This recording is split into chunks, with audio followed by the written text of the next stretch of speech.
Welcome back, and hello if you are new.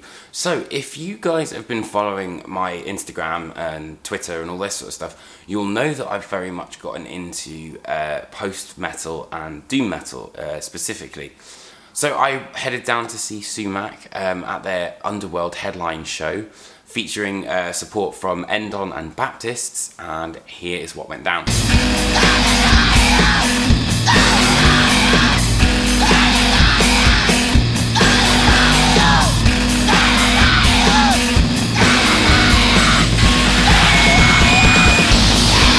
So first of all, I got into the venue, I think just before Endon started.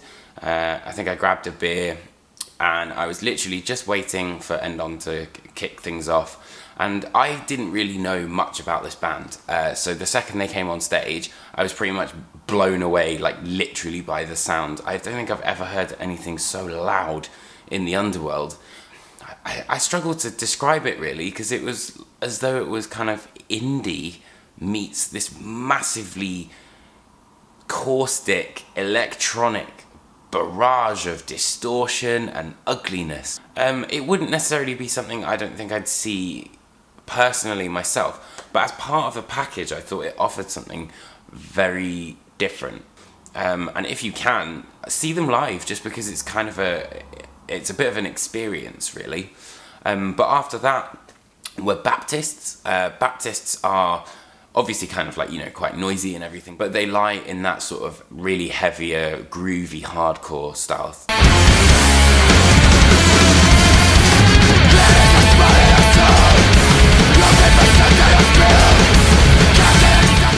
side of things, and you know, like a bit of death metal. It also features the drummer from Sumac as well. I thought Baptists were really great. They had a lot of energy, probably the most energetic band there. The sound was a bit off at the beginning, but I thought that was kind of rectified in the end.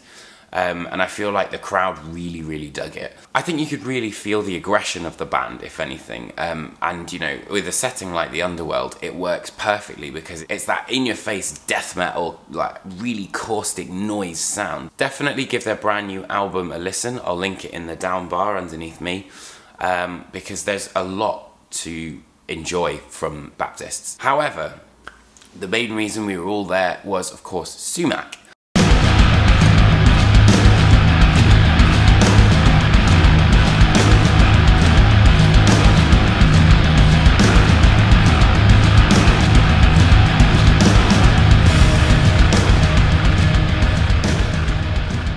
So I think the first thing that I noticed when Sumac came onto the stage was their presence. They have this weird weight to them. I'm not sure if it's Brian Cook's bass lines or, you know, Aaron Turner's guitar, but it was just absolutely huge and very intimidating if you think about it.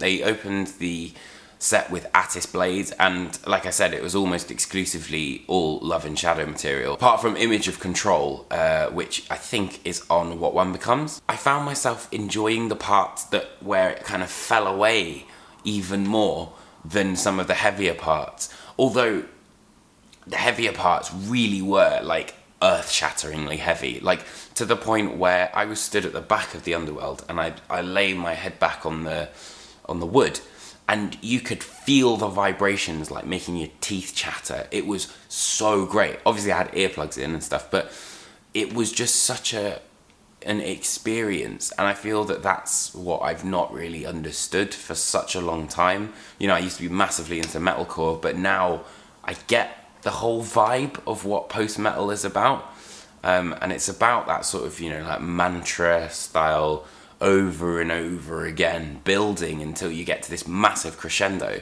I mean, particularly The Task, which is about 24 minutes, that was pretty full on, especially because there's a lot of sort of avant-garde-y type vibes on that.